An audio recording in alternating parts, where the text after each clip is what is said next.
My best friend claims she hooked up with my boyfriend while blackout drunk, but he says it was all part of a proposal plan she ruined and now I have no idea who to believe. I've been best friends with Becca since 2010, we were college roommates and then after we graduated we still lived together up until I moved in with my boyfriend Nate in 2019. One thing about Becca is that she's always had a drinking problem for as long as I've known her, and she's done stuff while drunk that has sometimes caused problems in our friendship. She does try to stay sober but every few years something will happen to make her start drinking again, which is what happened earlier this summer. So last Saturday Becca called me because she was drunk somewhere and needed a ride home. I couldn't go pick her up because I had the flu and I was on cold medicine, so Nate went to get her instead. A couple of days after that I started noticing that Nate was being weird with his phone. Normally he leaves it out on the coffee table if we're watching TV or whatever, but he started putting it face down so I couldn't see what notifications he was getting. My first thought was that he was trying to plan a surprise and because of the timing, I thought that maybe Becca was helping him.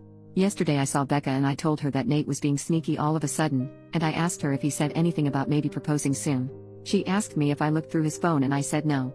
Becca started crying and told me that she and Nate hooked up in his car the night that he came to pick her up. Her excuse was that she was really drunk and didn't fully know what she was doing. She said she'd been texting him since, telling him that he needed to tell me what happened or else she was going to. I asked Becca to show me the texts but they were all in the app Signal which deletes messages after a day, so all I could see was that she and Nate had a chat thread but nothing that they said. I told her to text Nate in front of me so I could see what he said and she did, but we got no read receipt and so no response at all so it didn't prove anything. I asked Becca if she was sure she wasn't so drunk that she maybe imagined it or thought a dream was real, and she absolutely lost her crap on me and said that she knows that she's horrible when she drinks but that she's not freaking delusional and she doesn't make shit up. She said that I could believe her or not and it's my choice but she was telling me the truth. I said I needed to go home and talk to Nate. So when I got home I confronted Nate with what Becca had said, and he acted shocked and denied that anything like that had happened at all and said he didn't know why she'd think so or say so. He said that he had just given Becca a ride home and the only thing that happened was that they talked about how he and I had been together for a long time and how we should get married already. He admitted they were talking on Signal the next couple of days but he said that it was about exactly what I thought, that he was asking her about engagement rings and what kind of proposal I would want. Nate replied to Becca's message from before asking her if she made up a story about them hooking up to not ruin the surprise about his proposal, and she texted him back that there was no proposal and to stop playing dumb.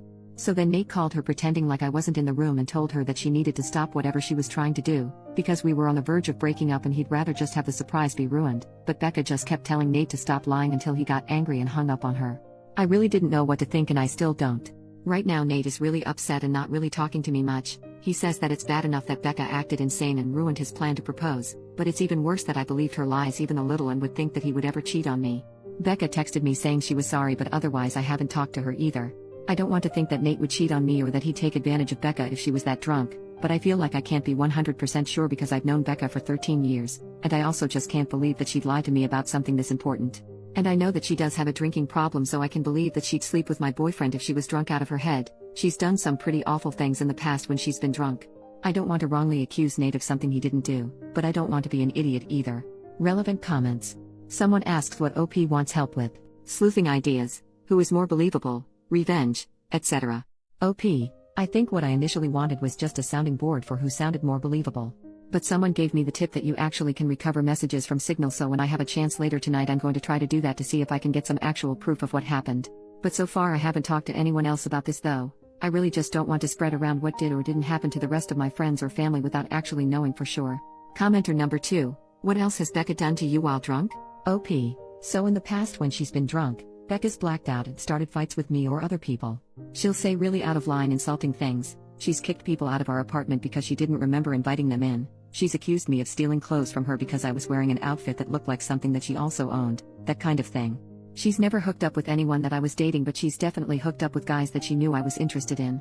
Commenter number 3. Who has the greater motivation to lie here, Nate or Becca? OP. Becca did have a big problem with Nate when we first got together, and she was really upset when I moved out of our apartment to move in with him. I could see her still being angry about it or still not liking him but just not saying anything. From what Nate said, they weren't making the plans on Saturday, but Becca brought up that it's been 7 years and asked why we're not married yet, and then the day after he asked her about rings. Commenter number 4. What is her reason for not liking him? OP. So at the time she was in one of her longest stretches of being sober and she said that I was abandoning her for some guy when she needed my support the most. And then when I moved out, she tried to make it out like she wouldn't be able to stay sober without me living with her, and Nate basically had to step in and point out that she couldn't stay sober anyway, so to stop guilting me. Commenter then said, it's possible she blames you for her current drinking, and Nate saying he wants to propose triggered her anger for some reason. OP. Everything you say here makes sense to me.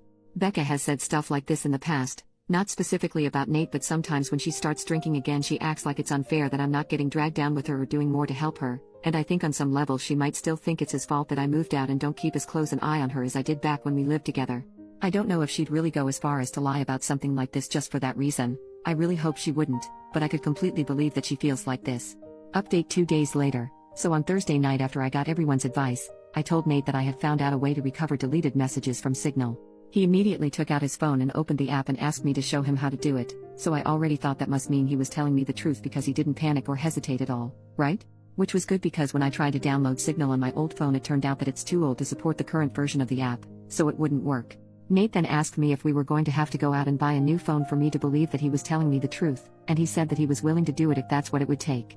I told Nate it wasn't that I didn't believe him, I just wanted to have some proof because I just couldn't understand why Becca would lie about it. Nate said that she would lie about it because she's a crazy drunk bitch and there's literally no way for a non-crazy person to understand why she would do anything, and once the messages proved that he didn't ever want me talking to her again. Then he said to get up because if we were going to go to the Verizon store we had to get there before it closed. By then I completely believed Nate anyway, so I told him we didn't have to go anywhere or get a new phone and that I believed him and I knew he didn't cheat on me and that he would never do that. Nate said that he would hope I know that and that he didn't understand why I didn't take his word for it in the first place. I started trying to explain why I didn't want to just immediately dismiss what Becca had said happened, but Nate said that he really couldn't listen to that right now. I said that was fair and agreed that I would cut Becca off, but that first I wanted to try to get her to admit that nothing happened. Nate said fine, but to call her with my phone on speaker because he thought he also deserved to hear her admit that she was lying. So I called Becca and I said the same thing to her that I said to Nate, that I figured out how to recover deleted messages on Signal. She asked me why I would need to do that, so that was when I knew for sure that she was definitely making it up and not just confused somehow. I said it was because I wanted to have proof of what she and Nate talked about. Becca asked me if I saw their messages, so I lied and said yes. After that Becca just went silent until finally I asked her if she was going to say anything. Then she asked me if that meant that we were engaged now. So then I really just lost it on her and screamed at her asking her if she was freaking serious and what the heck was wrong with her and how could that possibly be all that she had to say. Becca started screaming back telling me to freaking calm down and about how obviously I never believed her anyway because it's not like we broke up over it. I was crying by that point and because of that I couldn't really say anything else, so then Nate told Becca to go screw herself and to never ever contact either one of us ever again and hung up on her. A minute later Becca sent me a completely unhinged text that I'm quoting here verbatim, apart from changed names. Courtney. You are supposed to be my friend for life. You are supposed to be there for me. You are supposed to be my person. But then you meet Nate and now you only care about Nate. Everything is about Nate. Tell me why Nate comes to pick me up when I call you? I called you not your precious freaking Nate. I only want you to see how screwed up this is, but do you? No. Of course you don't. Of course you choose Nate over me like you always do and like you always will. You pretend to care about me but I can see you don't care. It is pathetic, Courtney. You are a pathetic woman who would choose a man over a friend. But since you can't say it yourself I will. Since you have to have your sweet perfect little baby Nate do it for you I will. Goodbye, Courtney. Is that what you want? Goodbye forever. I hope you freaking got what you freaking want. There were the 3 dots after that showing she was still typing more, but I blocked her before she sent it. I don't care about anything else that she has to say. I'm sure it's all just going to be more bullcrap about why this is my fault or justifications about why what she did wasn't that bad and I should forgive her. I know Nate is probably right and there's no non-crazy logic behind why Becca would stoop to doing something like this, but obviously I've still been thinking about it and my best guess is that whoever said that Becca still blames me and Nate, apparently mostly Nate, for her being a drunk mess who can't get her life together is right. It seems like she somehow thought that if she said she hooked up with Nate, I'd break up with him but still want to be friends with her and then everything would magically be fixed. As far as stuff with Nate, I asked him if he thought he could ever forgive me for doubting him and he said that since I came to my senses and I cut Becca off he guesses we can try to put it behind us. I don't think he's still going to propose anytime soon. After this I probably wouldn't if I was him.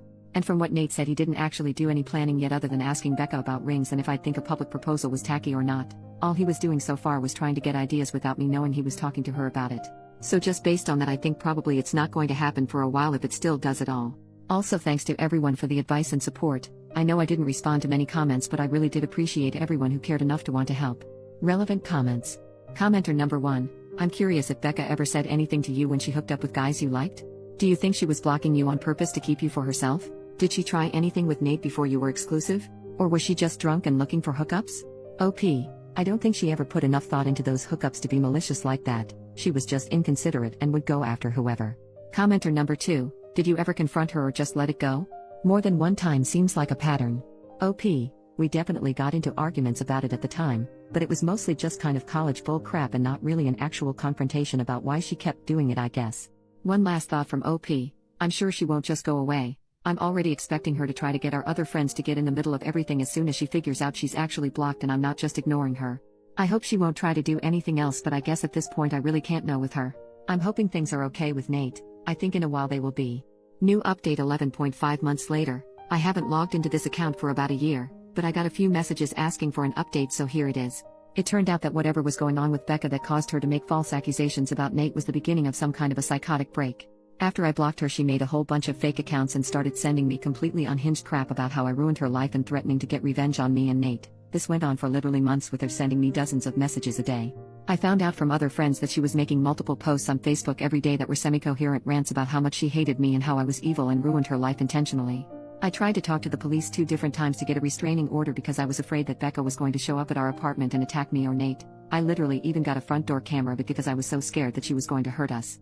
The police said that because Becca wasn't threatening actual violence, she was just a nuisance and they couldn't do anything. They acted like I was an idiot because it isn't illegal to talk crap on Facebook, and they basically told me to just keep blocking her whenever she made a new account and eventually she'd get bored and move on.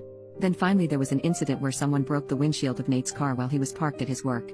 I guess it could have just been a random act of vandalism because his wasn't the only car that got windows broken, but at the time I was 100% sure it was Becca, so I went to the police again. Eventually an officer went to talk to Becca, and she said she didn't touch Nate's car, and again I have no proof that she did.